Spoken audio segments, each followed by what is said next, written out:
I was sat there thinking about this my new design and this test jig basically, and something hit me, and I kind of overlooked it previously. But you see, normally I've just cut this piece of paper out to simulate a coil that's wrapped around. Sorry if it's a bit messy because I went and cut two pieces in the wrong place. These bits in the middle, just pretend that this is a coil that's folded, right? This shape, apart from these notches in the middle, it's supposed to be straight, but sorry about that. I just got a bit clumsy with my scissors. Because what I thought was, normally if you wrap a coil around a magnet, right,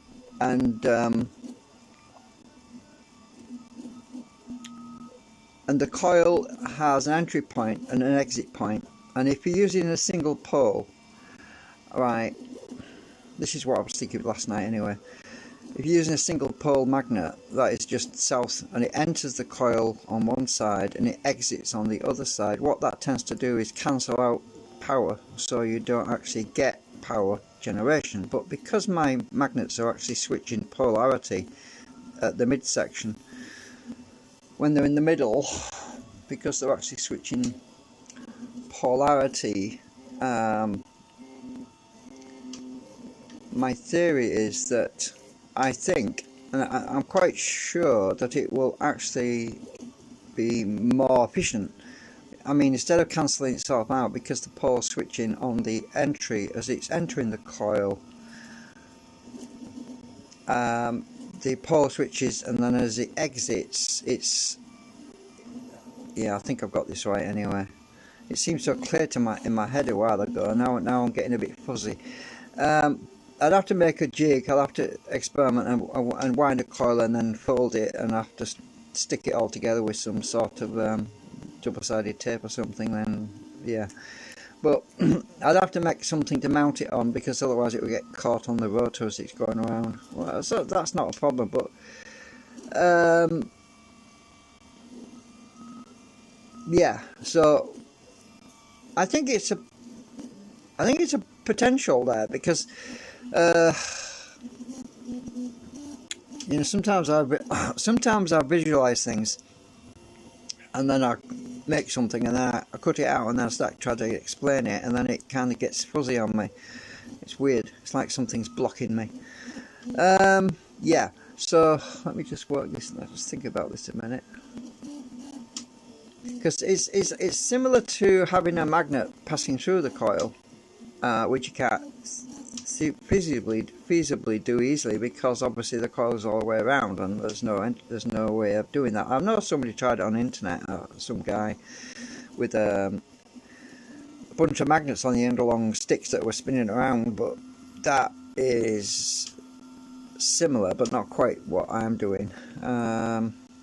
Yeah, let me just think about this a sec. So if I've got my coil,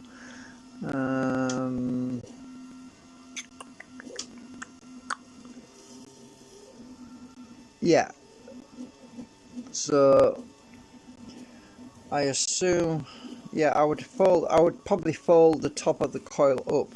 Let me just, so I could get it closer, I would probably have to fold the end of the coils up a bit like this.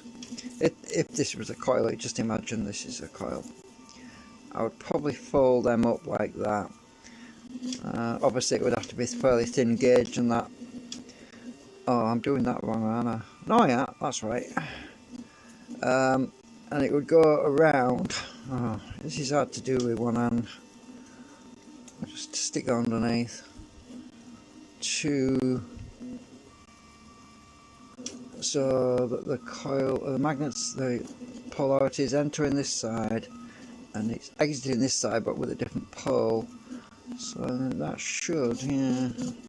You know, I don't know. I thought it was a discovery. I thought, and I'm not sure now.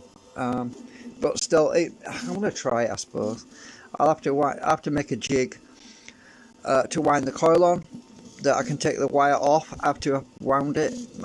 Something that's too bobbin halves that plug in together like Lego, and then wind the coil on it. Then I did that before with something similar like one of these. These were very thin though. They were, you can barely see. These were rejects because I actually got them too thin. They were about a millimetre gap. It was ridiculous really, but it would have worked for folding the coil. Obviously only on one axis, it only folds in the middle, that one. I need a double fold on it.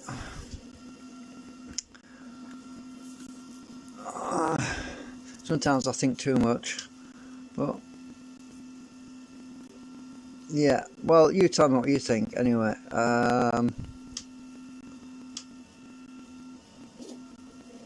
So if the flux is passing the coil on this side, on the outside, it's coming in towards the centre. This side, it's going from the centre to the outside with a different pole. So south coming in on this side, north going out on this side. Then in theory that should be in phase with this side, should be in phase with that side, because the poles have changed at that point. So yeah, I think it should work. Because normally if you have a coil entering on this side,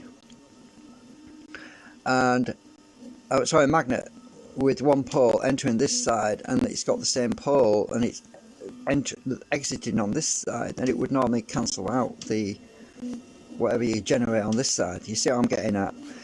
But because it's changing phase because of the different magnets, in theory that should be, I mean, because it's changing pole, it should remain in phase. That's what I'm thinking. Yeah, it's hard to hold this bit of paper. It's flimsy. It's actually cardboard, but it's so flimsy. Yeah. So yeah, I was just thinking about this, and I'm gonna have to rebalance my wheel. I'm actually printing out the new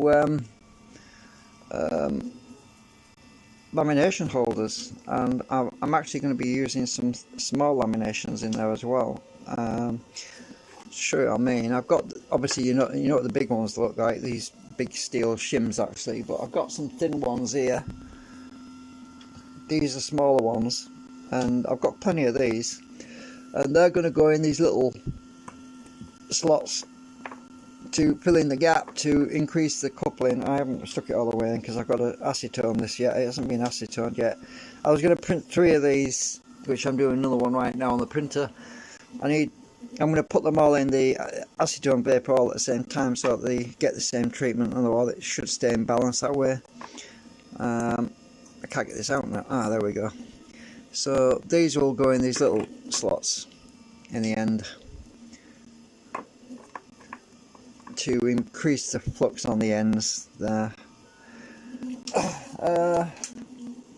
So yeah, it's a new arrangement. So I don't know, what do you think? So anyway,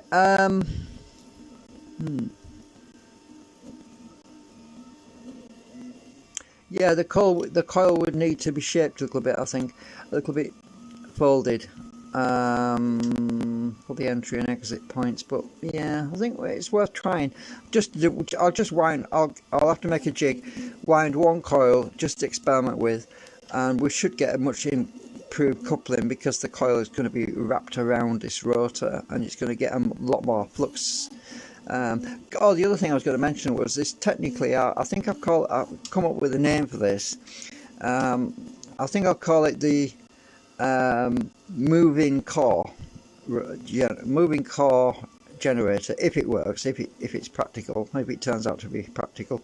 I'll call it the moving core generator, because in technical terms these laminations are core material. They're actually the cores, but they're magnetic switching cores. So the core material will actually be, because the coil is wrapped around it, it will effectively be moving, the cores will effectively be moving past the coil instead of being stationary like in a normal coil where the cores aren't moving. So these will form the actual core material of the coil. So theoretically we shouldn't have any drag because the cores themselves are actually leaving the coil.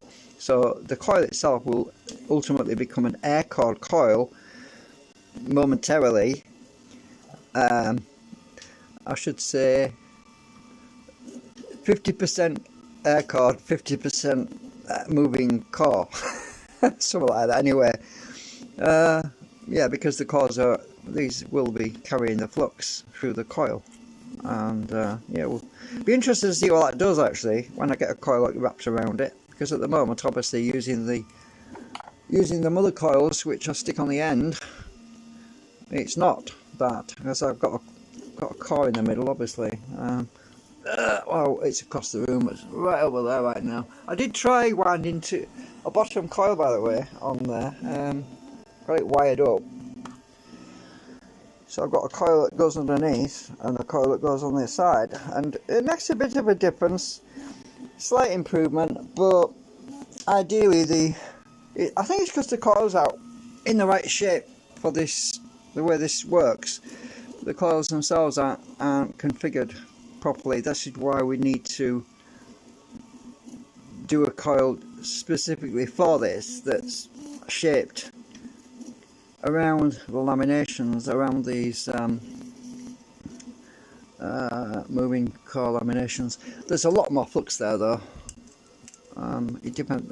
Obviously, it's in a null spot there, right there, but there is definitely a lot more flux when you get this in the right place. Yeah, there's a lot there.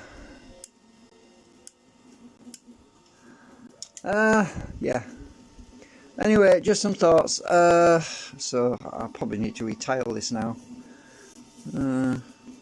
See, it's not really a discovery. It's just I thought it might be. Yeah. Anyway, I'm going before I get myself into trouble.